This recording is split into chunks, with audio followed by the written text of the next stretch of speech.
In this video, I'm going to be going over seam position.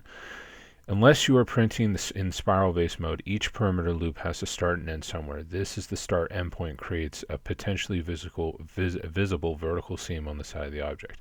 It's also commonly called as zits, layers, seams, or scars.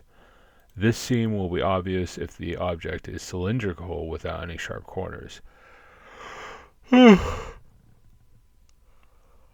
hide the seam as much as possible, there are several seam placement options available. Print settings, layers and perimeters, seam positions.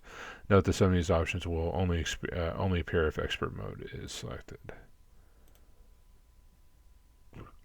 Nearest line to rear.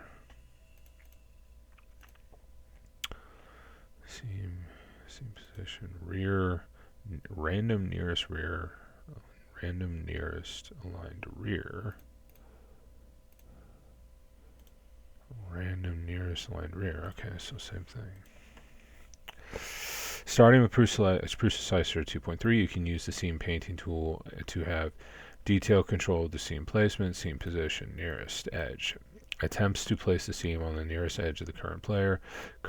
If your model has sharp corners, this will make the seam effectively invisible. Aligned.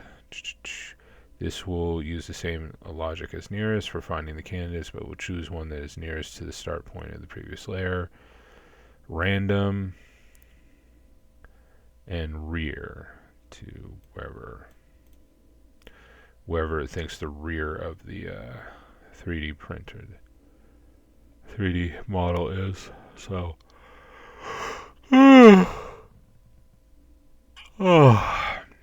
there you go. So unless you have a real reason,